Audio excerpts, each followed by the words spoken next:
तो हेलो बच्चों, कैसे हो सारे। स्वागत है आप लोगों का एजुकेशन पॉइंट ऑनलाइन के अंदर। तो बच्चों, पिछले लेक्चर में हम लोगों ने पॉइंटर्स के बारे में बात करी। अब इस लेक्चर में हम लोग पॉइंटर्स को थोड़ा अदर कॉन्सेप्ट्स के साथ कंबाइन करके देखेंगे, जहां पर हम pointers with array, pointers with strings, pointers with structure और पॉइंटर्स विद फंक्शंस के साथ ये सब देखने वाले हैं। तो ये बाकी जो कॉन्सेप्ट हैं जो हमने पहले पढ़े थे, उनके साथ जब हम पॉइंटर्स को मिलाएंगे तो क्या क्या चमत्कार देखने को मिलता है वो हम देखेंगे। तो भैया ये चीजें धीरे धीरे एडवांस सी लैंग्वेज की तरफ बढ़ रही हैं, तो आप लोग थोड़ा ध्यान से इन चीजों को देखना। चलते हैं कोडिंग स्क्रीन के ऊपर और इस चीज को समझना शुरू करते हैं। ठीक है भाई, तो यहां पर हम लोग पढ़ने वाले हैं पॉइंटर्स, ठीक है, विद अदर टॉपिक।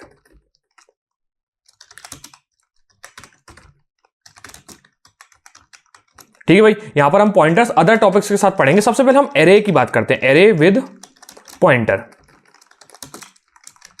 ठीक है भाई, सबसे पहले एरे विद पॉइंटर के बारे में बात करते हैं। ठीक है, तो सबसे पहले मैं काम करता हूं, मैं एक एरे बनाता हूं। मैं बनाता हूं एक एरे जिसका नाम है ARR और जिसकी लेंथ मान लो मैंने 5 दे दी। क्या इतनी बात समझ में? ठीक है, इसके अंदर कुछ वैल्यूज डाल देता हूं। मान लो मैंने इसके अंदर कुछ वैल्यूज डाल दी और इसकी वैल्यूज थी मान लो मेरी 7, 8, 9 और 4 और 5। ठीक है भाई, 7, 8, 9, 4, 5 ऐसे कुछ मैंने वैल्यू डाल दी, 5 वैल्यूज इसके अंदर मैंने डाल दी। ठीक है भैया, मैं क्या करता हूं भैया, मैं काम करता हूं, इसको एक्सेस कर लेता हूं। अगर मैं int i is equal to 0 करके और i इज लेस देन कितना भैया 5 और i इज प्लस प्लस करके इस चीज को यहाँ सेमीकोलन डाल लेता हूँ यहाँ पे, और उसके बाद इस चीज को प्रिंट कर लेता हूँ। ठीक है भाई, प्रिंट एफ जैसे मैं इसको करूंगा और क्या लिखूंगा भैया, ये ठीक है। ठीक है, अब यहाँ पे लिखूंगा मैं %d लिख दूंगा और यहाँ पर स्पेस करके कॉमा कर दूंगा। ठीक है भाई, क्या इसमें कोई दिक्कत है? कोई दिक्कत नहीं है। ठीक है, उसके बाद मैं यहाँ पर कॉमा करके लिख दूंगा भैया क्या, ARR ऑफ कौन सा भैया, i के बारे में बात कर रहा हूं मैं, AR ऑफ i। ठीक है, जैसे ही मैं कंट्रोल ऐसे सेव करके उसको रन करूंगा तो मेरी एरे जो है वो प्रिंट होके आ जाएगी। डबल इन्वर्टेड कॉमा नहीं लगाना था मुझे, कॉमा लगाना था नॉर्मल। ठीक है भाई, फिर से करूंगा मैं जैसे ही, और मैं कंट्रोल ऐसे सेव करके जैसे इसको रन करूंगा तो यहाँ पर देखना मेरी जो एरे है वो चीज यहाँ पर प्रिंट हो चुकी है।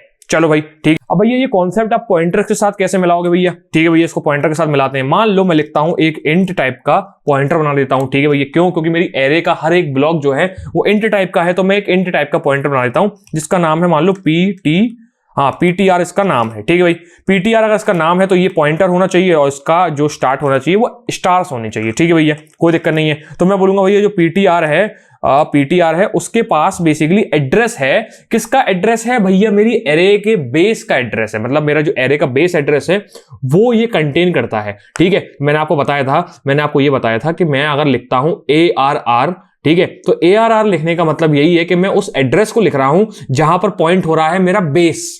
ठीक है भैया, मेरी एरे का जो बेस एड्रेस है वो चीज ARR दिखाती है। ठीक है भाई, तो इसका मतलब मैं ARR इसको नॉर्मली सिंपली लिख सकता हूं। ठीक है भैया, इसमें कोई भी दिक्कत नहीं है। ठीक है, अब मैं क्या करूंगा, मैं करूंगा एरे की एक एक एलिमेंट को एक्सेस करूंगा। क्या करूंगा भैया? एरे के एक एक एलिमेंट को एक्सेस करूंगा। तो इसके लिए मुझे क्या करना पड़ेगा? इसके लिए मैं काम करता हूं, मैं आपको एक चीज करके दिखाता हूं। मैं सबसे पहले काम करता हूं, आपको प्रिंट करके दिखाता हूं। एक प्रिंट स्टेटमेंट लिखता हूं और उस प्रिंट स्टेटमेंट में मैं चाहता हूं आप %d को देखो होते हुए, और क्या होते हुए देखो, आप चाहो तो इस चीज को PTR को एक बार प्रिंट होते हुए देखना, कि आप इस चीज को प्रिंट होते देखना। और जैसे ही मैं कंट्रोल ऐसे सेव करके इसको रन करूंगा तो अगर मैं PTR को प्रिंट करता हूं, PTR को, तो ये 7 प्रिंट हो रहा है। मैं आपको बताया था कि PTR क्या है, PTR एक एड्रेस कंटेन करता है, उसने एड्रेस कंटेन कर लिया ARR का, और जैसे ही मैं इसको पॉइंट स्टार के साथ लिखता हूं तो बेसिकली उस वेरिएबल को बताने लगता है। ठीक है भाई, अब वेरिएबल कौन सा है? Base address. बेस एड्रेस पे क्या रखा हुआ है? 7। क्या इतनी बात समझ नहीं आई? समझ में दोबारा समझो। देखो मैंने क्या बोला था, जब आप स्टार के साथ लिखते हो तो स्टार के साथ आपको लिखना होता है एड्रेस। स्टार के साथ आप लिखते हो एड्रेस। एड्रेस क्या है? यहां पर एड्रेस यहाँ पे ARR है। चलो ठीक है, आपने इसका मतलब यह है कि स्टार के साथ ARR लिख दिया। जैसे ही आप स्टार के साथ ARR लिख देते हो तो बेसिकली वो वही वैल्यू बन जाती है जहां पर मेरा लोकेशन पॉइंट हो रहा है। दोबारा बोलूं क्या? दोबारा सुनो कि जब मैं स्टार के साथ कोई भी वैल्यू लिख देता हूं तो वो वही वैल्यू बन जाती है जिसको मेरा पॉइंट किया जा रहा है। ठीक है भैया, तो यहां पर PTR का मतलब यह है इस ARR का बेस पॉइंटर जो कि इस समय 7 है। ठीक है भैया, तो यहां पर 7 प्रिंट हो चुका है। ठीक है भैया, कोई दिक्कत नहीं है। अगर एक काम करता हूं, मैं आपको एक चीज और दिखाता हूं। क्या चीज है? अगर मान लो मैं यहां पर मैं PTR+1 लिखता हूं, अगर मैं PTR+1 लिखता हूं तो क्या होगा भैया? क्या ये मेरा PTR+1 जो है वो 8 को पॉइंट करने लगेगा? भैया एक बार चीज को चेक कर लेते हैं, कंट्रोल से सेव करके जैसे ही मैं इसको रन करूंगा तो 7 पहले आया, यहाँ पर 7 आ गया, उसके बाद यहाँ पर 8 आ गया। मगर इसमें स्पेस करके इसको लिखता हूं तो आपको ये चीज समझ में आ गई कि भैया पहले 7 आया, उसके बाद 8 आ चुका है। चलो भैया, तो हमको ये चीज समझ में आ गई कि मैं स्टार पीटीआर लिखता हूं तो ये मेरा बेस एड्रेस बताएगा, और अगर मैं स्टार पीटीआर के अंदर +1 लिख देता हूं ये मेरा सेकंड बताने लगेगा। चलो भैया, ये भी चीज हमको समझ में आ गई। इसको बोलते क्या है भैया, ये जो आपने पॉइंटर के संग प्लस लगाया है इसको बोलते क्या है? इसको बेसिकली बोला जाता है पॉइंटर्स का अरिथमेटिक। क्या बोला जाता है भैया? पॉइंटर्स का अरिथमेटिक। ठीक है भैया, तो इसका मतलब अगर मैं स्टार पीटीआर लिखूंगा तो बेस एड्रेस लिखेगा, अगर मैं इसको 1 लिख दूंगा तो 8 बताएगा, क्या 2 लिख दूंगा तो 9 बताएगा, और क्या 3 लिख दूंगा तो 4 बताएगा। अगर ये ऐसा कर सकता है तो क्यों ना मैं इसका एक लूप लगा दूं, और मैं अपने पॉइंटर्स के जरिए, जो मैंने अभी तक यहां पर लूप लगा के किया था वो मैं पॉइंटर्स के जरिए करके देख लेता हूं। ठीक है भैया, इस चीज को पॉइंटर से करके देख लेते हैं। अगर मैं इसको लूप लगा के इंट अगर i = 0 बोल दूं और i is less than, ठीक है, i is less than 5 बोल देता हूं। ठीक है भैया, क्योंकि ये 5 बार चल जाएगा i++ करके, और मैं जैसे ही यहां पर printf लिख देता हूं, और printf करके क्या लिखना है मुझे? %d। क्या लिखना है भैया? %d।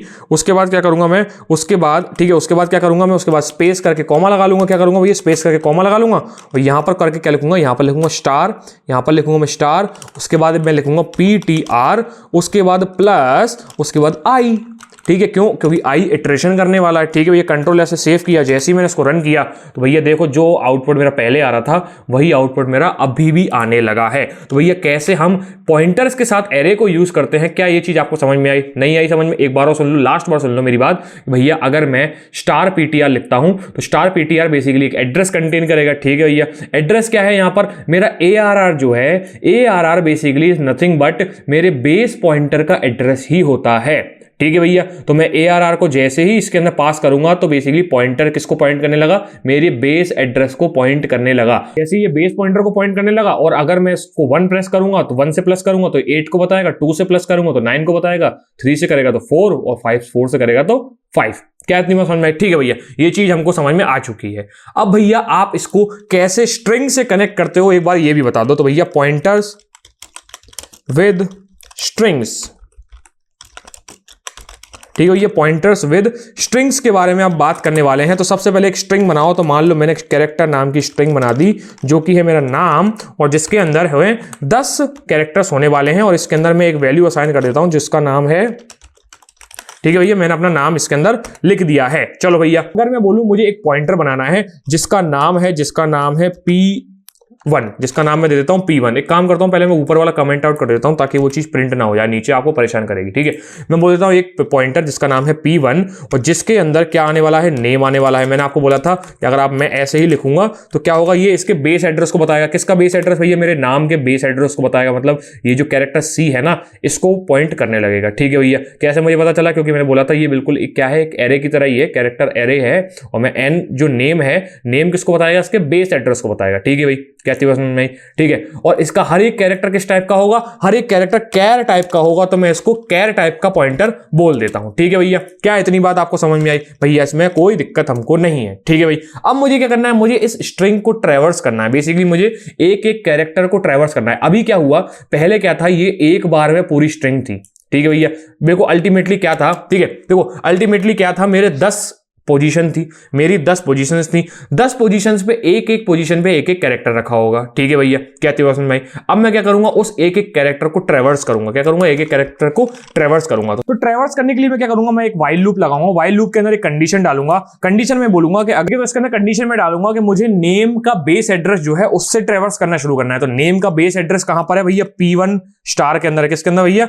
P1 स्टार के अंदर है मेरा नेम का बेस एड्रेस। किसके अंदर भैया? P1 स्टार P1 के अंदर। ठीक है, मैं ये चेक करूंगा कि अगर मेरा नॉट इक्वल टू हो जाए, क्या नॉट इक्वल टू हो जाए भैया? मेरा नल कैरेक्टर के। ठीक है भैया, मुझे नल कैरेक्टर तक ट्रैवर्स करना है। मैंने आपको सिखाया था कैरेक्टर एरे के अंदर भैया ये नल कैरेक्टर तक ट्रैवर्स करना होता है। ठीक है भाई, उसके बाद क्या बोलूंगा मैं? उसके बाद मैं बोलूंगा कि भैया प्रिंट कर दो। क्या प्रिंट कर दो?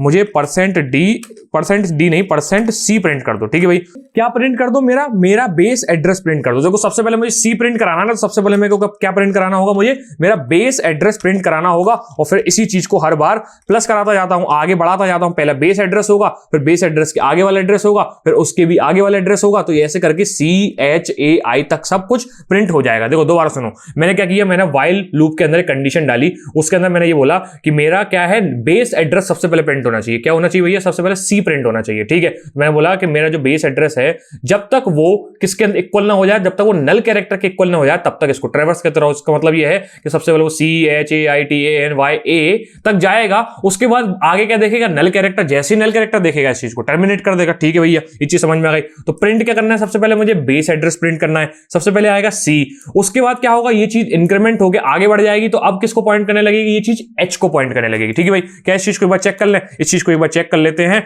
और भैया इसको क्या करेंगे, सबसे पहले मैं अपनी कमांड चलाऊंगा GCC pointer without other concept. ठीक है, सबसे पहले मैं अपनी कमांड चलाऊंगा GCC pointer with other concept dot C वाली। ठीक है, जैसे कंपाइल करूंगा कंपाइल होगा, उसके बाद मैं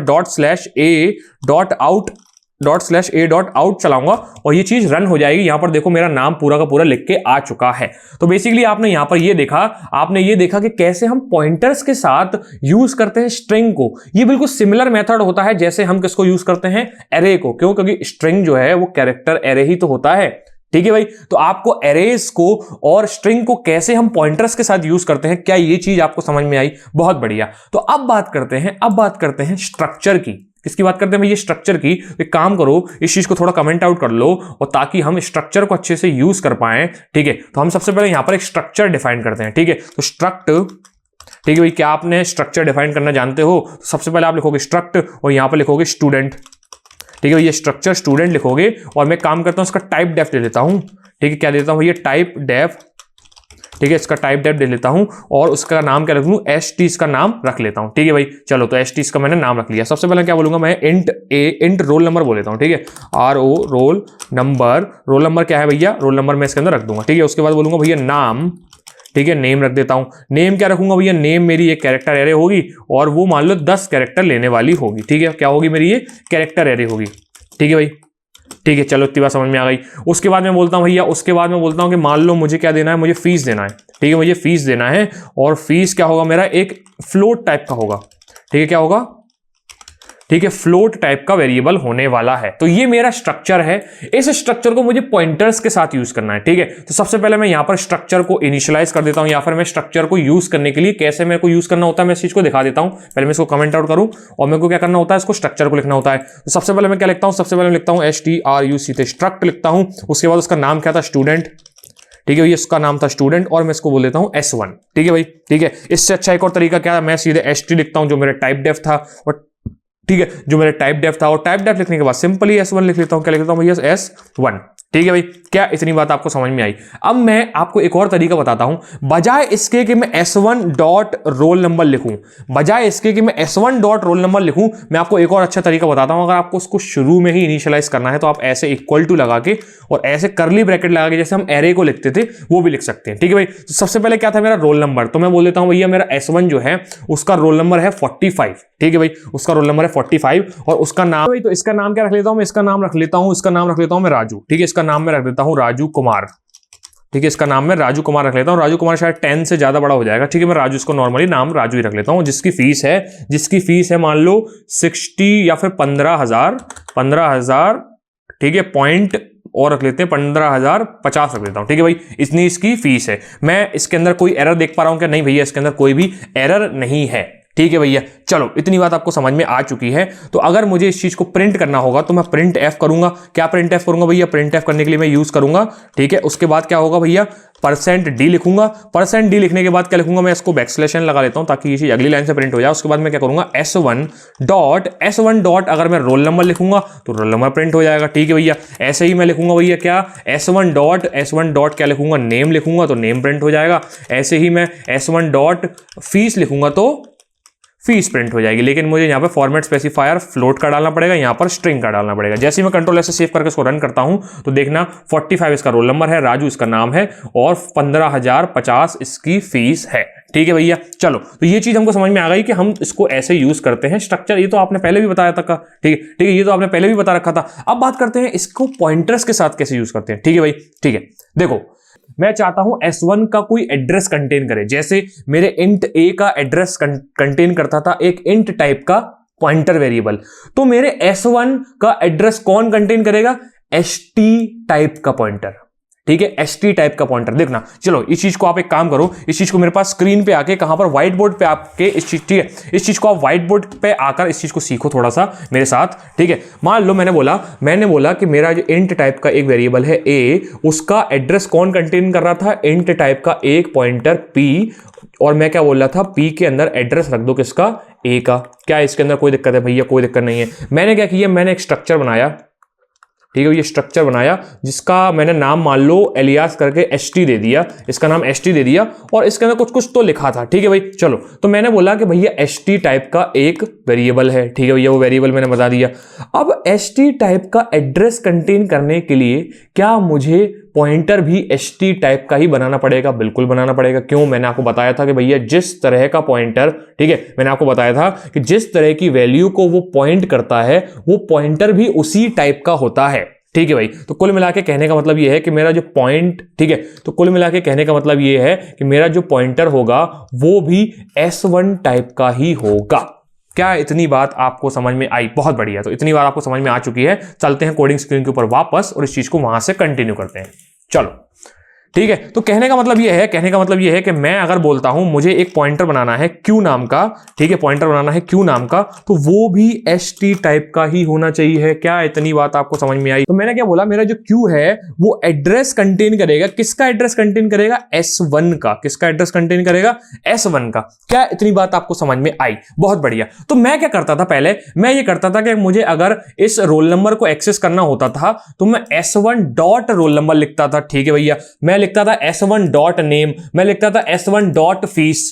क्या इतनी बात समझ में आई? लेकिन अगर मुझे इसको पॉइंटर से एक्सेस करना होगा तो मैं क्या लिखूंगा? देखो, अभी तक हमने जो जो पढ़ा उसके अंदर हमारा नॉर्मल एक्सेस करने का तरीका अलग था और पॉइंटर से एक्सेस करने का तरीका अलग था। ये चीज हमने एरे के अंदर भी देखी कि हमने नॉर्मली एरे को किससे लोकेट करते थे? उस इंडेक्स वैल्यू से, कि अगर मुझे लिखना था ARR0 तो वो पहली इंडेक्स को, ठीक है, अगर मैं लिखता था ARR0 तो वो पहले इंडेक्स को पॉइंट करता था, अगर मैं लिखता था ARR1 तो वो दूसरे इंडेक्स को करता था, ठीक है। ऐसे ही मैंने जैसे इसको पॉइंटर के अंदर किया तो मेरे को स्टार P लिखता था तो बोलता था बेस एड्रेस, स्टार P+1 लिखता था तो उसका मतलब फर्स्ट मतलब उसके बेस एड्रेस के बाद वाला, फिर लिखता था मैं अगर स्टार P+2 लिखता था फिर वो तीसरी पोजीशन को या दूसरी पोजीशन को पॉइंट करता था। ये चीज हमको समझ में आई। अगर मैं इसको स्ट्रक्ट के अंदर करूंगा तो बेसिकली मैंने बोला कि मैं S1 लिखता हूं तो मुझे डॉट रोल नंबर लिखना पड़ेगा, लेकिन अगर मैं इसका एक पॉइंटर को यूज करता हूं तो मुझे यूज करना पड़ेगा एक ऑपरेटर, एक नया तरह का ऑपरेटर। आप देखोगे इस ऑपरेटर को हम एरो ऑपरेटर बोलते हैं। देखना यहां पर, इसको हम एरो ऑपरेटर बोलते हैं। क्या बोलते हैं भैया? Arrow operator. और ठीक है, इसको हम बोलते हैं एरो ऑपरेटर। और एरो ऑपरेटर को हम इस चीज को कैसे यूज करते हैं इस चीज को आप देखना। देखो, मैं इसको करता हूं कमेंट आउट और सबसे पहले क्या करता हूं, मैं काम करता हूं इसी को यूज करूंगा तो इसको यूज कर लेता हूं। मैं क्या बोलूंगा, मैं S1 का यूज नहीं कर रहा, मैं यूज कर रहा हूं Q का, मैं यूज कर रहा हूं Q का। तो Q के लिए मैं पॉइंट तो नहीं लगा सकता, तो मुझे लगाना पड़ेगा एरो ऑपरेटर। क्या लगाना पड़ेगा भैया मुझे? Arrow operator. तो क्या ये जो आंसर है वही आएगा जो मेरा आंसर पहले आ रहा था? चेक कर लेते हैं। कंट्रोल ऐसे सेव, कंट्रोल ऑल्ट एन दबाएंगे तो 45 मेरा आ गया। इसका मतलब ये है कि अगर मुझे पॉइंटर से इस चीज को यूज करना होगा तो सेम चीज को मैं पॉइंटर से यूज करूंगा, तो मैं इसको कुछ इस तरीके से लिखूंगा, ठीक है भाई। यहां पर लिखूंगा Q क्योंकि Q इस चीज को पॉइंट कर रहा है और उसके बाद एरो, ठीक है भाई। बाकी सब कुछ सेम, ठीक है भाई। ऐसे ही मैं अगर इसको यूज करूंगा तो मैं क्या करूंगा भैया, इसके अंदर यूज करने के लिए मैं यहां लिखूंगा Q, उसके बाद इसको कर दूंगा भैया कंट्रोल S से सेव, ठीक है भाई, ठीक है। और इसको यहां से सॉरी ये भी करना पड़ेगा, मुझे एरो ऑपरेटर का यूज भी करना पड़ेगा, ठीक है भाई। जैसे कंट्रोल S से सेव करके रन किया, वही का वही सेम टू सेम आउटपुट जो पहले आ रहा था अब भी आ जाएगा। तो क्या आपने ये चीज सीखी कि मुझे स्ट्रक्ट के साथ पॉइंटर्स को कैसे यूज करना है, ठीक है भैया। तो यहां पर हमने स्ट्रक्ट और पॉइंट, ठीक है, यहां पर हमने स्ट्रक्ट और पॉइंटर का भी कॉन्सेप्ट समझ लिया है।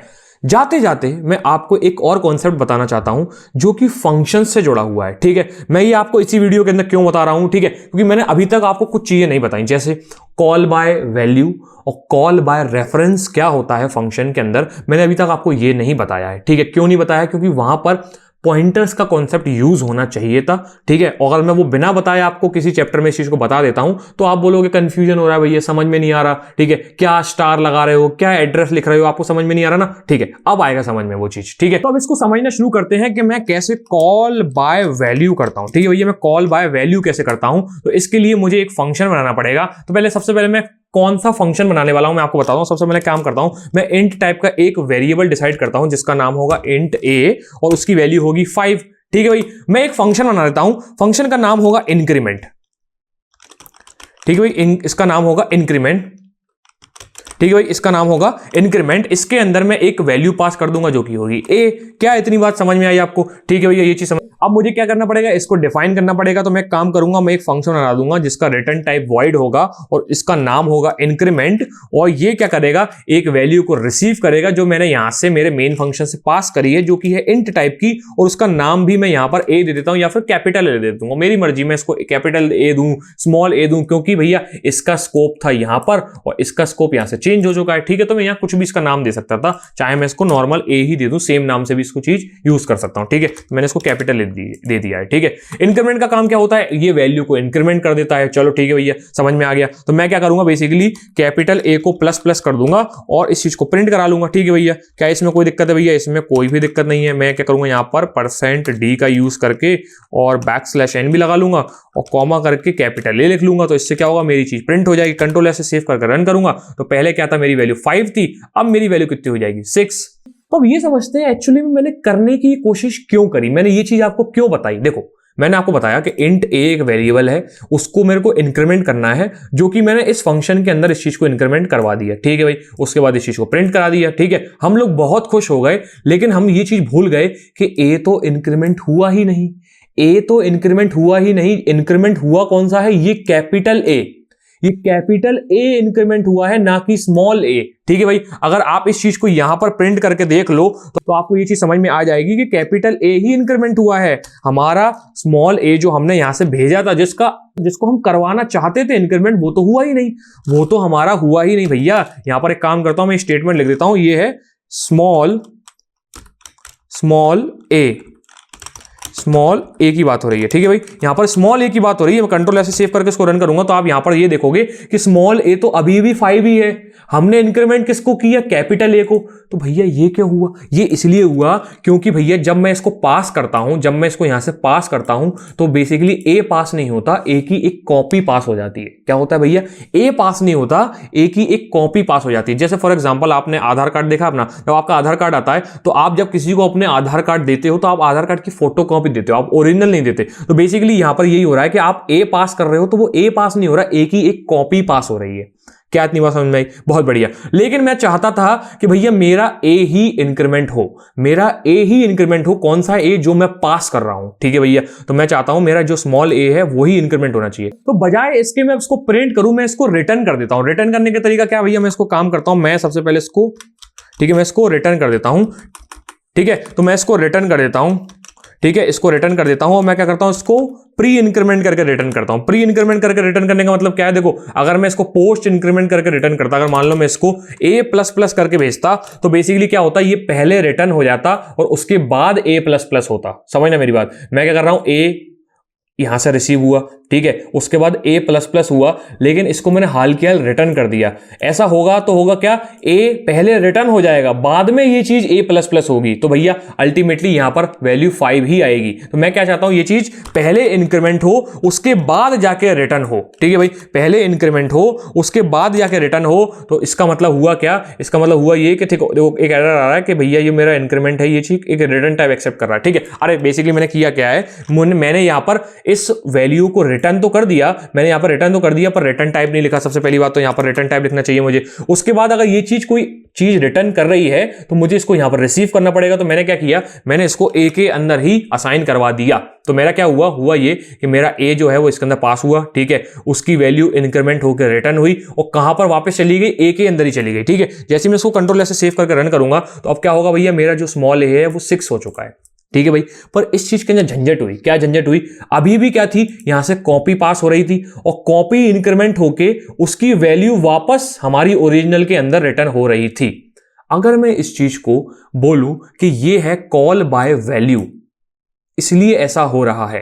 लेकिन अगर मैं कॉल बाय रेफरेंस करता, अगर मैं कॉल बाय रेफरेंस करता तो क्या होता। ठीक है, तो मैं इसको कमेंट आउट करता हूं। सबसे पहले मैं इसको कमेंट आउट करता हूं और मैं आपको दिखाता हूं कि ये चीज कॉल बाय रेफरेंस से कैसे काम करेगी। तो मैंने क्या किया, इसको भी कमेंट आउट कर लिया। मैंने क्या बोला, मैं बोलता हूं एक इंट ए टाइप का वेरिएबल बनाया जिसका नाम मैंने 5 बनाया। उसके बाद मैंने क्या किया, एक इंक्रीमेंट नाम का फंक्शन, ठीक है, इंक्रीमेंट नाम का फंक्शन क्या किया, उसको ए दे दिया। क्या दे दिया, ए दे दिया। और इसको मैंने क्या किया, इसको मैंने बना लिया इंक्रीमेंट नाम का एक फंक्शन। ठीक है, मैं इसको कॉपी करके सेम नाम से एक फंक्शन बना लेता हूं जिसका नाम है इंक्रीमेंट, जो कि एक इंट टाइप का वैल्यू जो है, मान लो अभी मेरी वैल्यू का नाम है बी, स्मॉल बी है, जो कि रिसीव करने वाला है और इसको रिटर्न कर देगा। ठीक है, रिटर्न कर देगा किसको, प्लस प्लस बी को रिटर्न कर देगा।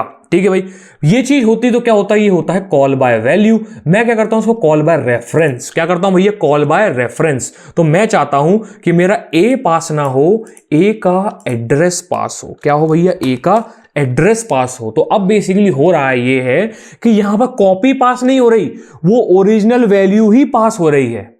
तो पहले हमने क्या किया, पहले हमने ए की एक कॉपी बनाई और उसको भेजा कहां पर, फंक्शन के अंदर। यहां पर हम लोग क्या कर रहे हैं, वो ए तो वहीं की वहीं रखा हुआ है ना, उसकी कॉपी बन रही है। हम लोगों ने क्या किया, उसका एड्रेस भेज दिया।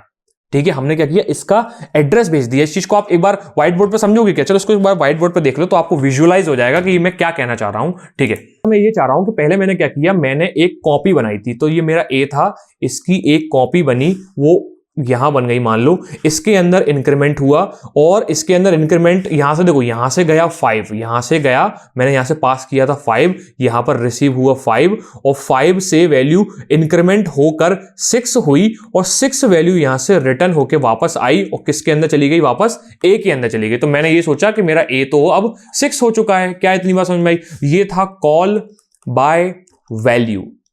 ठीक है, ये था कॉल बाय वैल्यू। दोबारा बताऊं क्या, दोबारा बता देते हैं, चलो दोबारा बता देते हैं। मैंने क्या किया, मैंने यहां पर, ये मेरा मेन फंक्शन है, ये मेरा मेन फंक्शन है। मेन फंक्शन के अंदर क्या हुआ था, मेन फंक्शन के अंदर मैंने इस वैल्यू को ए को 5 असाइन किया और फिर इस वैल्यू के अंदर इस फंक्शन के अंदर भेज दिया। क्या था उस फंक्शन का नाम, इंक्रीमेंट उसका नाम था। ठीक है भाई, इसके अंदर इस चीज को भेज दिया। ठीक है, ये चीज इंक्रीमेंट के पास गई, इंक्रीमेंट के पास गई, क्या बन के 5 बन के गई और मैंने क्या किया, मैंने 5 को प्लस प्लस करके 6 करवा दिया और फिर रिटर्न करवा दिया वापस यहां पर। और मैंने बोला कि भैया काम करो, आप इस चीज को ए को वापस कर दो। तो अब ए की वैल्यू हो गई 6। इसको बोलते हैं कॉल बाय वैल्यू। ठीक है भाई, लेकिन अब मैं बोल रहा हूं, मैं ये बोल रहा हूं कि अब एक काम करो, इंक्रीमेंट लिखो। ठीक है, इंक्रीमेंट के अंदर अब ए पास ना करके ए का एड्रेस पास कर दो। ए का एड्रेस पास होने का मतलब ये है कि हम क्या कर रहे हैं, मान लो ये मेरा एक ब्लॉक था ए का, ठीक है, उसका कोई एड्रेस था 1000, इसके अंदर वैल्यू पड़ी थी 5। तो पहले क्या कर रहा था, मैं इसकी एक कॉपी बना रहा था, इस कॉपी को भेज रहा था। ठीक है, अब मैं क्या कर रहा हूं, कॉपी को नहीं भेज रहा हूं, इस एड्रेस को भेज रहा हूं। इस एड्रेस को मैं जैसे ही भेजूंगा और इस एड्रेस में रखे हुए, ठीक है, इस रखे हुए एड्रेस पे जो भी इंक्रीमेंट होगा वो अल्टीमेटली इस पर्टिकुलर ब्लॉक के अंदर ही हो रहा है। क्या इतनी बात समझ में आई? अगर मैं इस एड्रेस को ही, ठीक है, अगर मैं इस एड्रेस पे रखी हुई वैल्यू को मैनिपुलेट करूंगा तो मैं किसी कॉपी को थोड़ा कर रहा हूं, मैं इस एड्रेस को ही कर रहा हूं। क्या इतनी बात आपको समझ में आई? बहुत बढ़िया, ये चीज आपको समझ में आ चुकी होगी। ये चीज आपको समझ में आ गई है कि अगर मैं एड्रेस की बात कर रहा हूं तो मैं कोई कॉपी नहीं बना रहा हूं, मैं उसी लोकेशन की बात कर रहा हूं। ठीक है भाई, ठीक है, तो इसका मतलब यह है कि यहां पर ओरिजिनल वैल्यू 5 ही अफेक्ट होगी। ठीक है भाई, चलो, तो ये चीज हमको समझ में आ चुकी है। तो मैं अगर इसको रेफरेंस पास करूंगा तो मुझे यहां पर रेफरेंस को एक्सेप्ट करने वाला कोई चाहिए। अब रेफरेंस को एक्सेप्ट कौन करता है? पॉइंटर। रेफरेंस को एक्सेप्ट कौन करता है? पॉइंटर एक्सेप्ट करता है। ठीक है, तो यहां पर मैं इसको पॉइंटर असाइन कर दूंगा। तो अब मेरा इंक्रीमेंट क्या होगा? मेरा पॉइंटर वेरिएबल इंक्रीमेंट होगा और रिटर्न क्या होगा भैया? मेरा पॉइंटर वेरिएबल रिटर्न होगा। ठीक है, ये क्या होगा? मेरा पॉइंटर वेरिएबल, जो कि होगा इंट टाइप का। क्यों? क्योंकि मेरा जो मेन वेरिएबल है वो भी इंट टाइप का है, तो उसका पॉइंटर वेरिएबल भी इंट टाइप का होगा। ठीक है भाई, क्या इतनी बात समझ में आई? अगर मैं इसको यहां पर रिटर्न भी नहीं करता हूं, अगर मैं इसको रिटर्न नहीं करता हूं तो मैं इसको सिंपली वॉइड लिख देता हूं। ठीक है भाई, यहां पर देखना, वहां पर मुझे रिटर्न करने की जरूरत इसलिए पड़ी थी क्योंकि मेरी कॉपी पास हो रही थी, पर यहां पर तो मेरा ओरिजिनल वैल्यू ही पास हो रही है, तो मुझे इंक्रीमेंट, ठीक है, तो मुझे रिटर्न करने की यहां पर कोई जरूरत नहीं है। ठीक है भाई, कोई जरूरत नहीं है मुझे यहां पर रिटर्न करने की। मैं जैसे इसको कंट्रोल से सेव करके रन करूंगा तो अभी तो कुछ नहीं हो रहा है। क्यों नहीं हो रहा है? क्योंकि मैंने इस चीज को प्रिंट नहीं किया। अगर मैं इसको प्रिंट कर दूंगा, प्रिंट एफ कर देता हूं, क्या करता हूं भैया? प्रिंट एफ %d, ठीक है, \n, a, क्या करता हूं भैया? कॉमा ए कर देता हूं। जैसे ही मैं इसको कंट्रोल से सेव करके रन करूंगा यहां पर आप ये देखोगे कि 6 आ चुका है। 6 आ चुका है। इंक्रीमेंट करने से पहले क्या था? इंक्रीमेंट करने से पहले था 5, इंक्रीमेंट करने से पहले था 5, इंक्रीमेंट करने के बाद आ गया 6। इससे ये पता चलता है कि यहां पर कॉपी पास नहीं हो रही। क्यों? क्योंकि यहां पर देखो, मैंने यहां पर कोई भी चीज एक्सेप्ट नहीं करी। ठीक है, ना तो यहां से कुछ रिटर्न किया, ना पर यहां पर, ठीक है, ना तो यहां से कुछ रिटर्न किया और ना ही यहां पर मैंने कुछ एक्सेप्ट किया। इसका मतलब कॉपी पास नहीं हुई, एक्चुअल वैल्यू का एड्रेस पास हुआ है। ठीक है भाई। तो इसमें ठीक है, तो ये अंतर होता है कॉल बाय वैल्यू करने में और कॉल बाय रेफरेंस करने में। ठीक है भैया, तो क्या आपको ये कॉन्सेप्ट भी बहुत अच्छे से समझ में आ चुका है? ठीक है भाई, अब मैं अगर आपको ये कॉन्सेप्ट कहीं और समझाता तो क्या आपको अच्छे से समझ में आता? नहीं आता। क्यों नहीं आता? तो क्योंकि ना आपको रेफरेंस पता रहता, ना आपको पॉइंटर पता रहता, और ना आपको ये फंक्शन के, ठीक है, और ना आपको ये पता रहता कि फंक्शंस कैसे यूज करते हैं। ठीक है भैया, क्या इतनी बात समझ में? तो भैया और मिलते हैं नेक्स्ट लेक्चर के अंदर, तब तक के लिए सीताराम।